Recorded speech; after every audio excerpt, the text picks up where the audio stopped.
UAEM National Committee and also YouthStopAIDS as well.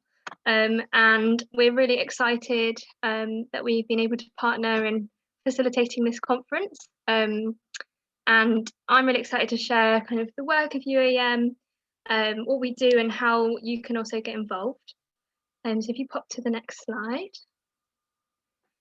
So Universities Allied for Essential Medicines is a university-based campaign and lobbying organisation founded in 2001 by a group of Yale students. So in 2001, some Yale students partnered with MSF to get an HIV and AIDS drug, Xaret, to be produced generically by a pharmaceutical company called Bristol Myers Squibb. And this was the first time that a pharmaceutical company had relinquished a patent on an HIV and AIDS drug. And it kind of produced some momentum for that to happen on a broader scale.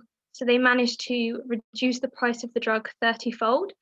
And it really demonstrated the power that students have and the role that we can have as students at universities to influence how medical technologies and treatments get developed, where that research goes, how it gets licensed and distributed.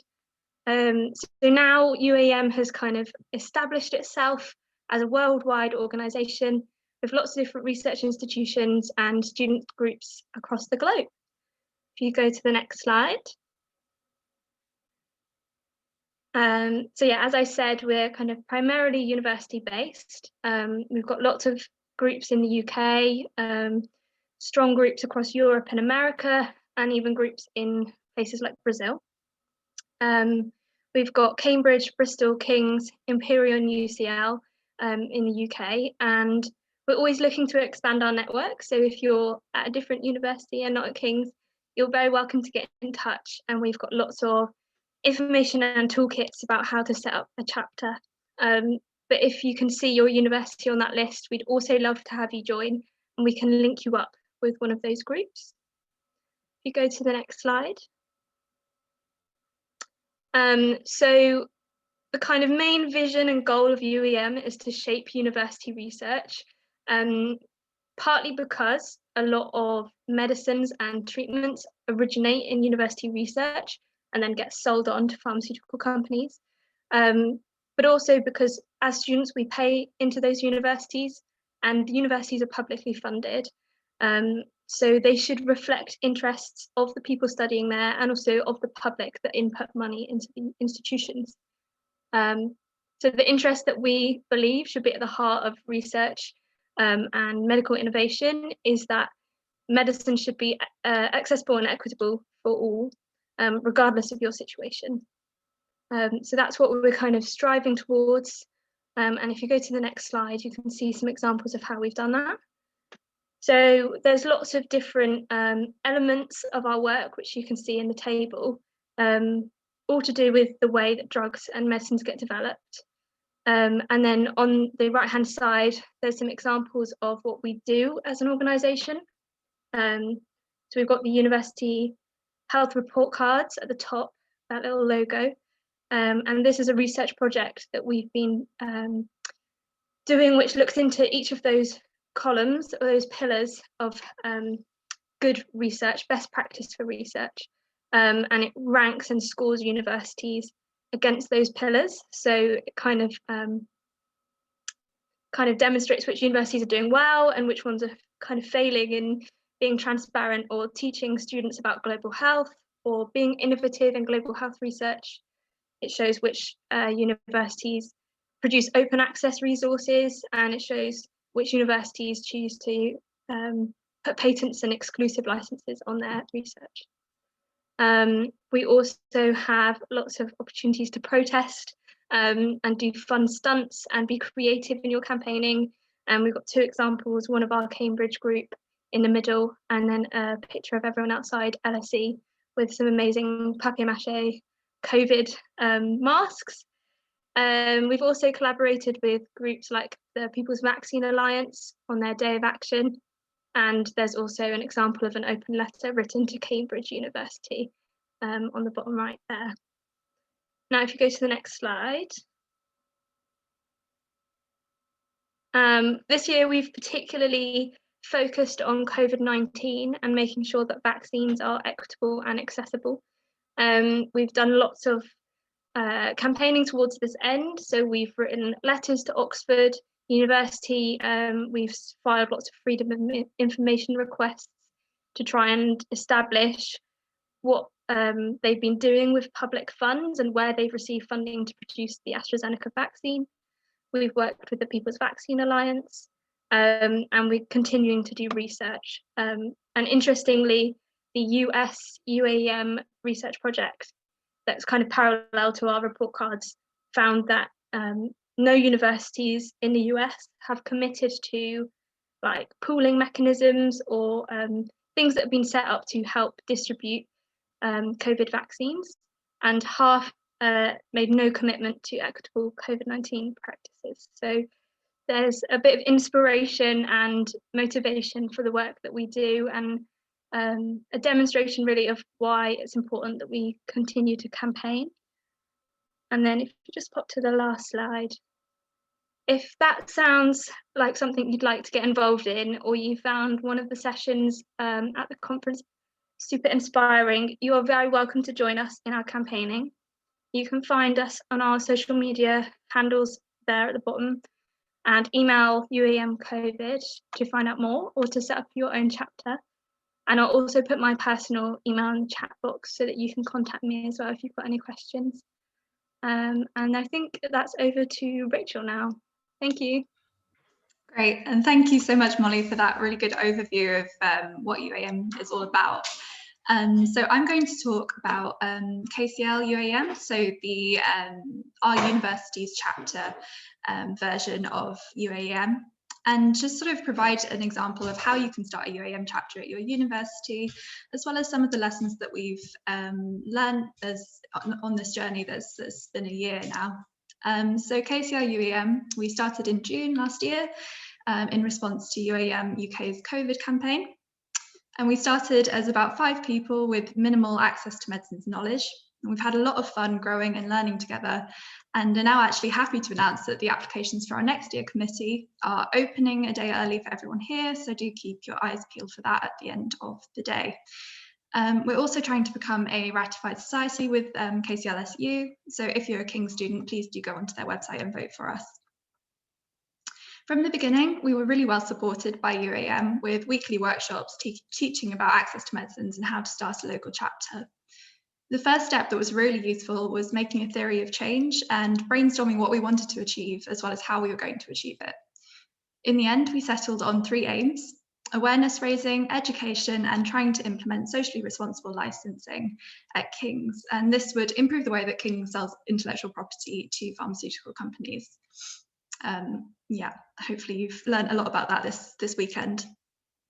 So I'm just going to talk briefly about the SRL side of our work. So if we could go to the next slide, awesome. So we started by researching who was involved in selling intellectual property at our university, and assessing how likely they would be to support us, as well as how much influence they have on the decision to implement SRL at King's. We then sent multiple emails to the people we'd identified and succeeded in meeting several of them, culminating in a meeting in September with the leaders of the intellectual property and licensing team. We prepared really thoroughly for this meeting, and we made a presentation going through the reasons for adopting each specific point in the specific SRL framework that we were looking at. And we had both global and King specific points. So this was our main success, and I'd really recommend that people interested in engaging their university do thorough specific research beforehand. This presentation has been adapted for use by several other UAM chapters, so it's quite exciting how we can all support each other in achieving common goals. The meeting went really well, but unfortunately we've not succeeded in having a meeting since. A subsequent meeting was cancelled with King, citing the need to discuss the matter more with their higher ups. We're now moving towards a more public advocacy method, and we're planning to write an open letter to the university over the summer. So while this isn't a success story yet, we have made some considerable steps towards implementing a socially responsible licensing at King's, and we're definitely not stopping here. So I've learned a lot from this side of our work, particularly around organising a large amount of research into clear arguments. and thinking critically about how to advocate for social justice causes. I think it's really important to show shared values with the people traditionally seen as on the other side, because without this, discussion just turns into argument, really. I think we were able to really engage Kings because of this, even though the will to work with us was later reduced. So that's all I'm going to say about the SRL side. If you want to learn more, you can obviously contact me or Molly. So I'll hand over to the campaign side of our work, which is Rebecca going to speak about that. So thank you. Thanks, Rachel. Yeah, always great to hear about the work the SRL team are doing. I think it's been amazing to see how far we've been able to come with that, and hopefully there'll be much more to come as well. So I'm going to chat a bit about the campaign side of things. So I've been working with the campaigns team mostly this year. So one of the first things we were able to do as a committee that I think got us really inspired was a carnival march for people's vaccine. So you've already had a sneak peek at some of these pictures from Molly's slides earlier, but it was a really exciting campaign march through London, centred around calling London universities to sign the Open COVID Pledge and make their COVID-19 related health technologies available to all. We were really fortunate to work with an amazing group of people from Free the Vaccine, which is a collaboration between UAEM and the Centre for Artistic Activism. They've been working internationally on lots of great campaigns around the COVID-19 vaccine and access in particular. Our group marched from King's all the way to UCL, making a brightly coloured and visually arresting sight, as I'm sure you can see from these pictures. So we had 3 of us with giant pink papier-mâché COVID heads, which you may see popping up on our social media from time to time. And we were also surrounded by researchers in lab coats with supposed vaccines, as well as campaigners in fabulous neon pink dresses. So it was a brilliant example of engaging the public through an eye-catching parade, and we definitely got lots of interaction with the people as we were walking around. From our perspective, it was a really amazing event to be able to help organise and join, and it certainly had an impact in raising awareness on access to medicines. Through our team, we were able to amplify social media and get a feature on BBC World Service, as well as in the Telegraph. So I guess that just goes to show how much you can really amplify your message and get it out there into newspaper outlets and out into the public, so people are aware of these issues. For me personally, it was a great opportunity to get insider knowledge on how to coordinate and plan a protest march, something I hadn't done before. I'd been to plenty of protests, but never seen sort of the complexity and the importance of teamwork and different skill sets in organising something like this. It was also really exciting to see the power of people coming together around a common cause, seeing how that can play out in real life. And I think it definitely inspired our team to engage with more creative activism, which some of you will have heard about earlier in the workshop from Rachel and Donna. So I'm really looking forward to when we can get back out on the streets and do more fun campaigning and creative activism as a team, and hopefully with the help of UAEM UK and other organisations as well. During this event, we were also able to make the most of our social media presence. So this is probably one of the first things we did as a group. So we set up an Instagram account, really activated a Facebook page, got a Twitter account out there, just to really share the information with the King student population. So we had lots of infographics and lots of resources which we were putting out there. And I think that's a really easy and straightforward way for you to spread the word and get your UAEM chapter started if that's something you'd like to do at your university. It's also been great for us to be able to run online campaigns through this. Obviously with COVID, we're not able to do things in person. So we've had multiple campaigns, one on access to medicines around the world, and also for Access to Medicines Week last year, Access to Meds My Issue, which was a collaboration with lots of different societies at King's. So you can check out our social media accounts to find out more about all these different things. And yeah, hopefully we'll be putting more up in the future and you can stay tuned for those. So I'm going to hand over now to Aisha, who's going to talk about our education work. Amazing. Thank you, Rebecca. We really did have a fantastic time on the march, and we were really lucky to be part of such an amazing action. As Rachel mentioned, one of our key aims was to integrate access to medicines into the education and into sort of our medicine curriculum. So we thought we would adapt UAEM Europe's course, which you can find on their website, to engage our student body. Not only were we able to adapt the course to focus around our current events, namely COVID, we were also able to engage with other students on a topic that is really important to us. Majority of our students were, student-led, apart from one of our sessions led by Professor Anne Pollock, who you heard from earlier today, and Rachel Reed and Donna Riddington from our artistic activism session. The big advantage of having a student-led course was that we could really foster the ethos of students making change. And it really impacted me a lot because I really learned the most about access to medicines through organising this. And it really improved my confidence in talking about these topics. We definitely had some wobbles when running the course, but that is the beauty of reflective learning. And a lot of the feedback that we got from that crash course was really sort of honed down and used to make this conference happen. So I'm so glad I was able to take on this project, as it really allowed me to merge my love for education and access to medicines.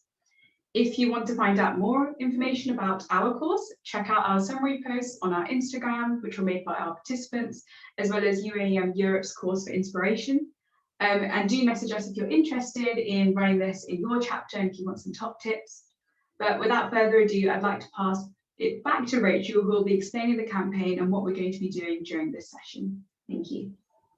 Thanks, Aisha and Rebecca. It's really cool to have a bit of a recap of what we've done over the year. But hopefully these examples can show you how to get started or involved in your own UAEM chapter. So this leads us on to our workshop now, where you can get involved with our most recent campaign, #Where'sTheVaccine.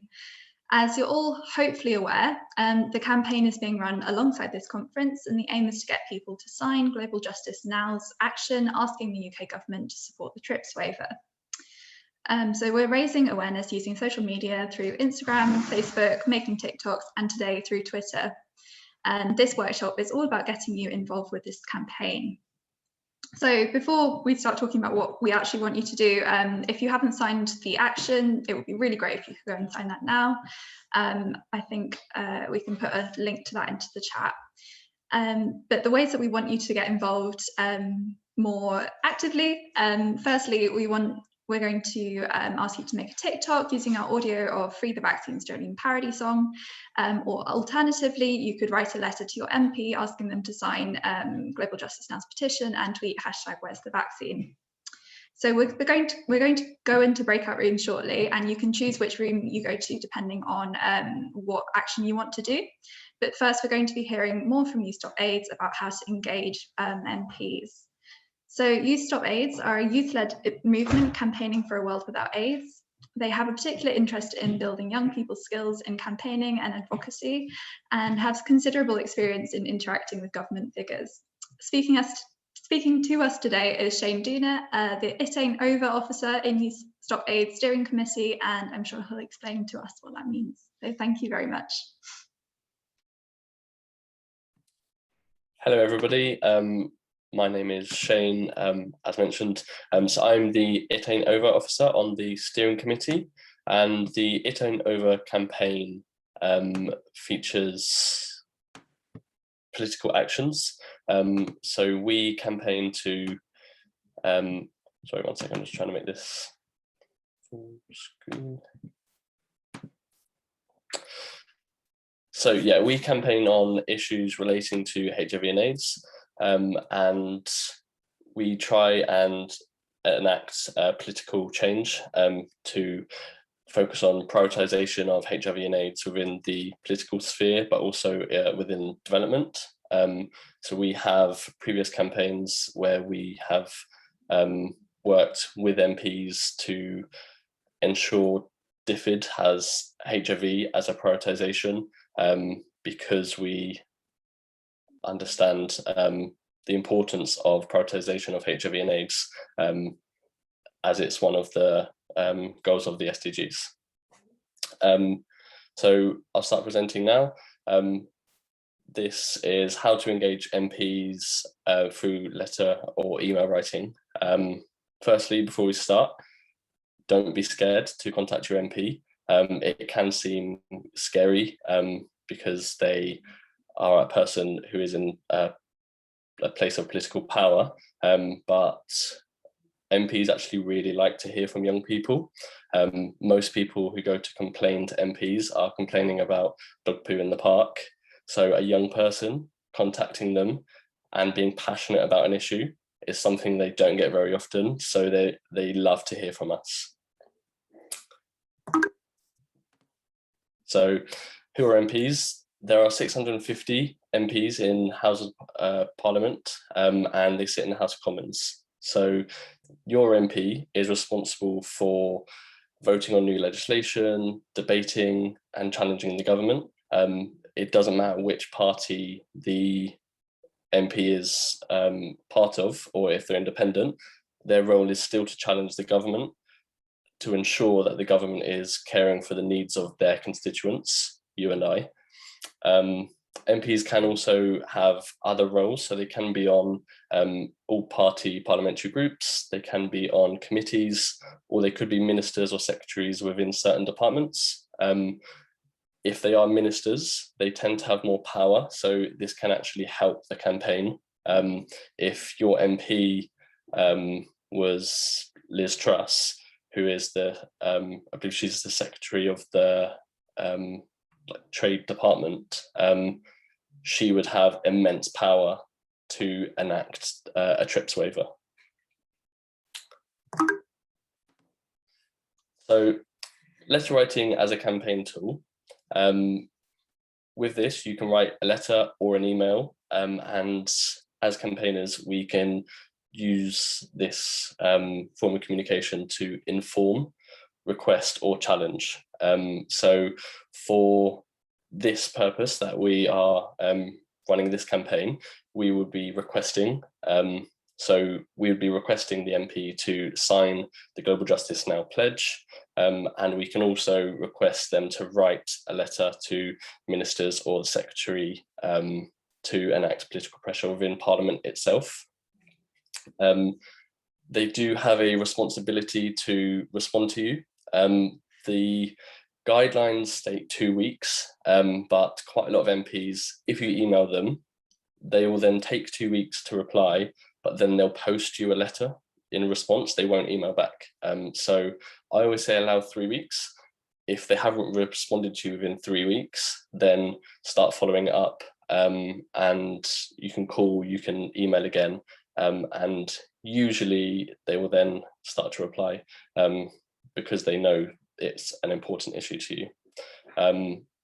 As I mentioned previously, ministers do have different, some MPs do have different roles, but even the backbench MPs have influence within government. They can write to the minister or the secretary. They won't do this off their own back. So it takes a concerned constituent to contact them in order to make them care about an issue.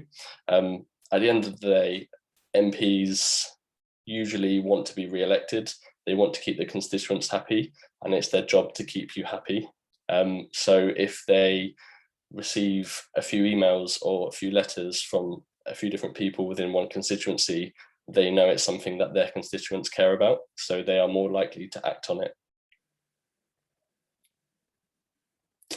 So as just one example of a success, so we had success with the Global Fund as YouthStopAIDS. The way we did this was we identified our issue. So the Global Fund needed an increase in funding, and each country was to give a certain percentage increase. It was 14%. As the UK, this meant we needed to pledge £1.4 billion, which is a lot of money.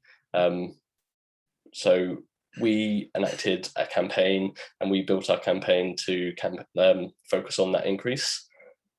So what we did, we wrote letters, and our request was for our MPs to meet us in Parliament, as we had a day of action in Parliament that year. So we partnered that with a creative action, just as we're doing on this campaign. So before we went to the Parliament, we had placards and posters, and we went around London and took photos of them. So we were focusing on the Global Fund, so we took these photos, and that helped us later on. So what we did was met with our MPs. Then afterwards, we were able to send them the photos via email and ask them to share them and just remind them of our campaign ask. And we were then greeted with success. So we originally we were asking for the pledge to be announced in October at the replenishment conference. But to our surprise, in July, Theresa May announced it at the G20, and we had secured the funding increase that we needed. So this is an example of how campaigners meeting with their MP, communicating with their MP, results in real tangible change. So some top tips, as I already mentioned, don't be scared, they work for you. They Work For You is a great website. So it has a history of all the votes that your MP has voted on. And this can be really handy when you are thinking about writing an email. If there's a certain topic that an MP is passionate about, you can tailor your email to try and interest them in the topic that you're contacting them about. So as YouthStopAIDS, my MP when I was at university was on the committee for blood donation, and he was part of the group who changed the rules on blood donation for men have sex with men down to 3 months. So I knew that HIV was something that he was aware of or passionate about. And that's how I managed to get him to care about YouthStopAIDS and our campaigns. So he met us in Parliament and he wrote a letter to the Secretary of State, and he could have been part of the reason why we secured that increase. Personalization and originality. There are campaigns like change.org. You'd click a few buttons and it goes off to your MP.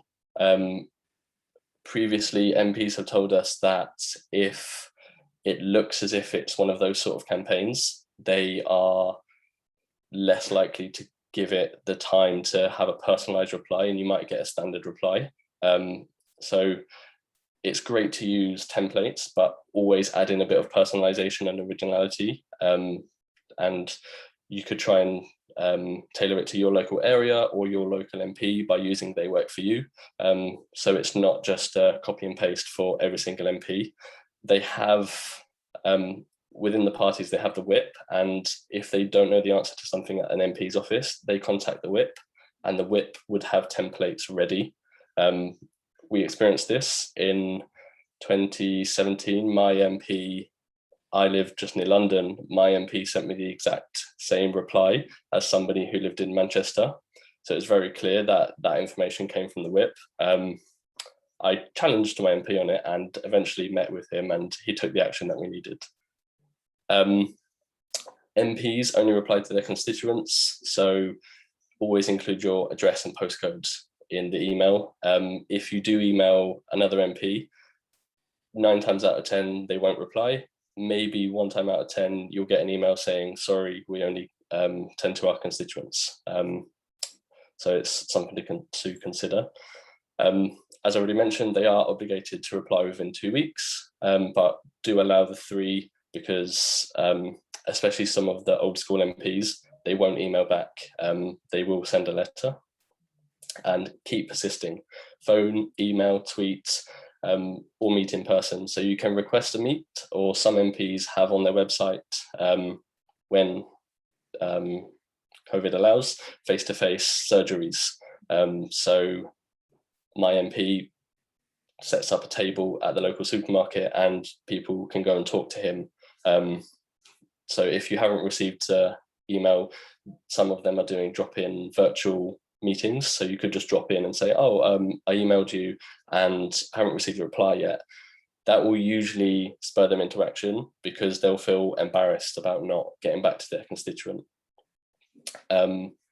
Recruit friends and family. So if an MP receives something from one person or receives something from 4 different people, then it obviously shows that people in their constituency care about that issue. So you're more likely to get a stronger response, and the MP being more willing to support your campaign by writing to Secretary of State, etc.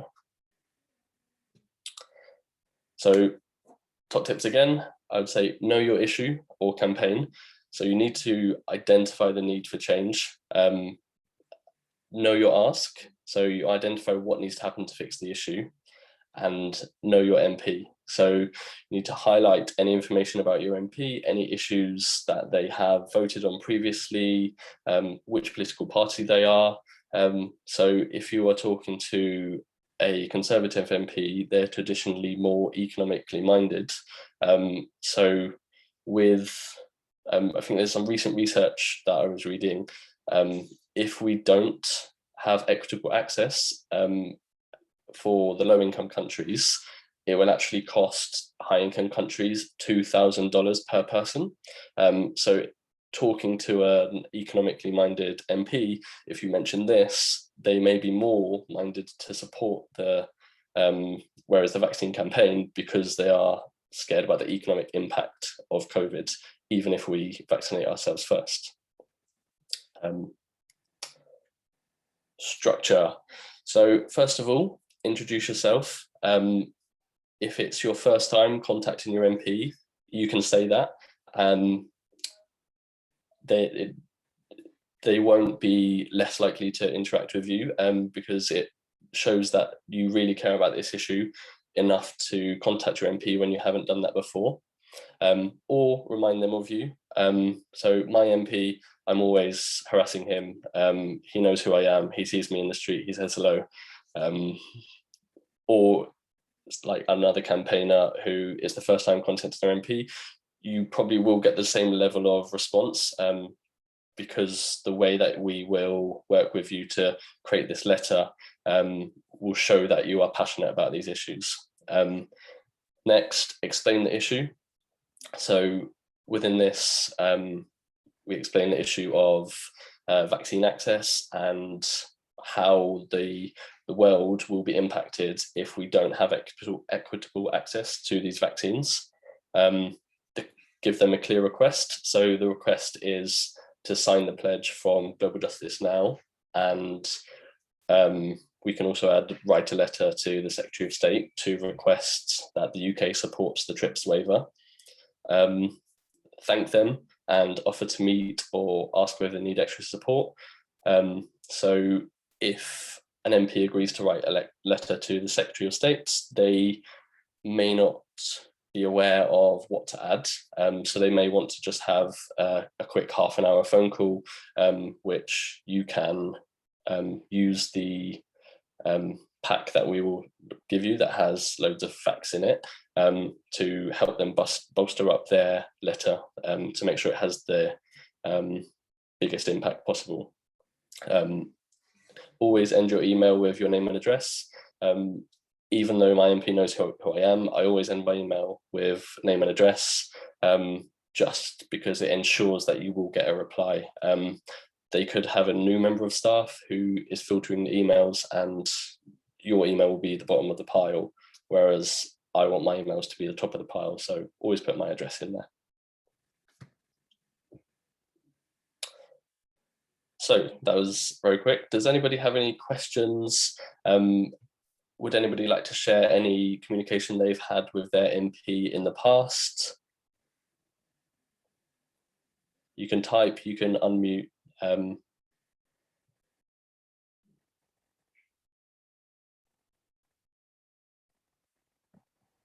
I have a question. Do you think it's still worth contacting MPs when you know that they're already supportive of your issue?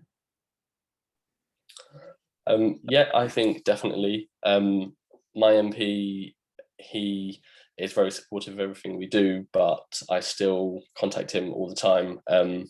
And usually he would just do the actions, and he's actually just stopped like confirming he's done them, because he just does them. So I contacted him. There was an early day motion, and I contacted him to sign that regarding intellectual property rights. He never told me he did it, but I realized he did it because the information gets posted online. Even if you know your MP is supportive of these sort of issues, there isn't a vote on whether TRIPS should be supported. like a TRIPS waiver should be supported at the World Trade Organization. Those decisions are being made by the government. So it could be that there might be a vote to decide the UK's position on this. So it's important to keep up the work and to keep ensuring your MP is a champion for a TRIPS waiver. This could also, their party could be deciding a stance on it. And if they've heard from a constituent in the past week when they're having that conversation, then that could result in the party's decision-making process being like altered in our favour. Whereas if they're kind of supportive of the issue, but they're not aware of the details, they might not be able to enact that same change. So just helping them keep as informed as possible on the issues will have a massive impact on the campaign, and hopefully we can ensure a TRIPS waiver through that.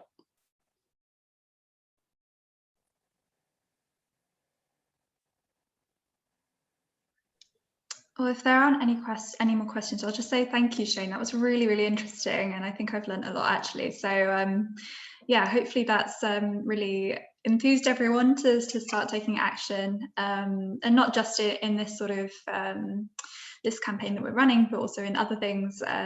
Hopefully this sets us up really well. So now we're going to be going into breakout rooms, and as I said earlier, you can pick which activity you want to do, and so we've also got the TikTok as an option. There's going to be facilitators in each room, and they're going to be helping you with the activity.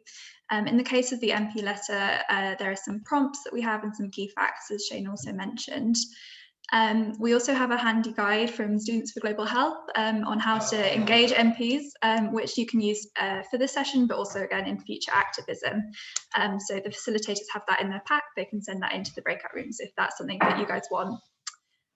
So yeah, feel free to select a breakout room, and if you have any problems, you can come back here, let me know, or let the facilitator know, and we'll sort it out. There'll be some shuffling at first, so please bear with us for the first minute or so. But yeah, the activity should take about 40 minutes.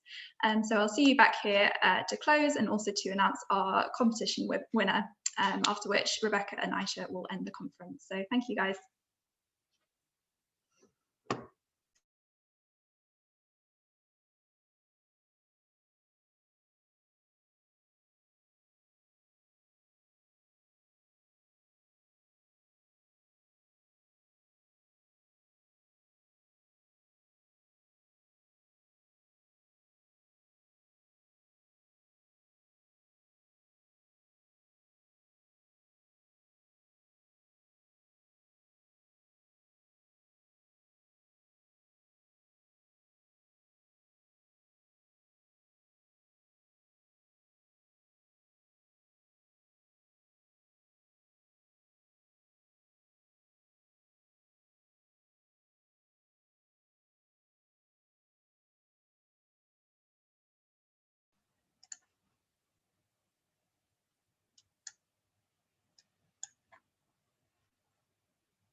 Hi everyone. Hi, thanks for coming back. Hope you really enjoyed the session, and thank you again so much to YouthStopAIDS. It's been really interesting learning from you, and hopefully this session has just shown how easy it can be to engage in activism, as well as providing a practical output for all the stuff that you've learned this weekend. So I'm now just quickly going to announce the winners for the vaccine plushie giveaways. I do only have their Instagram, so I'm just going to post that in the chat because yeah, so it's Alison Clark, and I'm afraid I don't have the first name of this person, but Teg, I presume.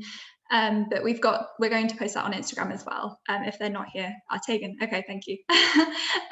Awesome. So yeah, thank you everyone again, and hope you have a lovely rest of your week. Thank you. Thank you, Rachel. Before you do filter off, we want to say a big congratulations to Alison and Tegan for winning the vaccine plushie giveaway competition.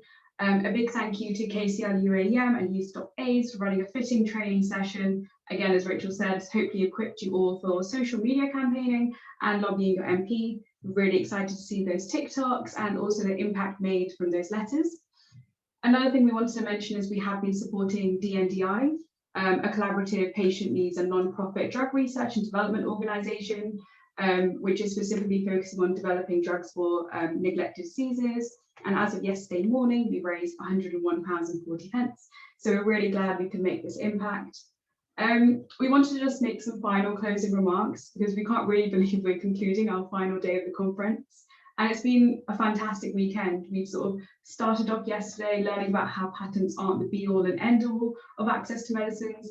We've gone through and learned about all the different interventions that can be used to improve COVID vaccination sort of equitable access. But we've also had to think critically about whether we are reinforcing certain colonialistic aspects of global health throughout this.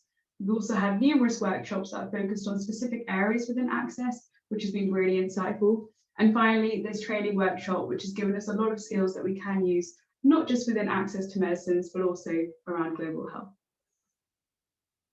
Okay, thanks, Aisha. So we really hope this conference has been useful and inspiring to you all. Make sure you follow us on our social media accounts. I think we've plugged them enough throughout the weekend, and you should be able to see them in a follow-up email as well. This is a really active and obviously relevant part of global health. Hopefully that's come across through everything we've been saying. And obviously our campaign action, whilst we've done a lot for it today, it doesn't end here. And if you follow us, you'll be able to see that there's lots of interesting things coming up. So I know the People's Vaccine Alliance, one of our speakers, Anna Marriott, mentioned this yesterday. They're planning 2 weeks of action linked to the TRIPS waiver coming up very soon. So do keep your eyes out for those. And make sure you take part in those international days of action. Really important moment for access to medicines and an opportunity to really make a difference. I'm sure you're all already engaged with it and fired up for it, having written to your MPs and done the campaign today. Also for our King students, we have some opportunities for you. So it's currently election season for societies at King's, and there's the opportunity for you to join either KCL SFGH on our committee or on KCL UAEM committee. So we're currently, as Rachel mentioned earlier, looking to get UAEM ratified as a society within KCLSU, and that's well on track. So hopefully you'll be able to join the new KCL UAEM committee for the next year. So we'll put the links for that in the chat in a second, so that you can apply and hopefully get stuck in and involved in things in the next year. For those at other universities, I'm sure there's loads of opportunities available as well. So do make sure you look up your local branches or get in touch with people on national committee if you're wanting to set up maybe a new UAEM branch. We've had all the contact details throughout this session, so I'm sure you can figure out how to get in touch with us. One thing we also want to say is a big thank you to all our conference committee members who put in tons of hard work, dedication and drive to put on this fantastic conference. We've also had an amazing campaign team. That's where all the Where's the Vaccine stuff has been coming from. And they've been really taking social media on and bringing awareness to our important cause. So thank you to them for all their hard work. And also, obviously, our speakers, we couldn't have done without them. And they've taken time out of their busy schedules to come and speak to us on all these important topics. So we're really grateful for that. Finally, we want to say thank you to you, our participants who have joined us this weekend. It's been amazing to see you all engaging, asking lots of questions and getting stuck in with our campaign actions. So yeah, I really hope that you can continue this passion for access to medicines and we can all continue to campaign together. Amazing. And yeah, exactly that. And we also want to thank our national committees who have helped us out too. We should mention them, both UAEM and SFGH. And we're also going to pop our feedback form in the chat because you can't end a conference without feedback. So do write down your feedback, let us know how you found it and what bits you enjoyed, less enjoyed, and what we can do next to improve. Before you leave, we want to leave you with a message. So we want to tell you that sort of this pandemic isn't over until it's over for everyone. And by joining us today, you have supported the pursuit of equitable access, and we hope you feel inspired to continue. Thank you for a lovely weekend. Enjoy your evening. Thank you. Thank you so much, everyone.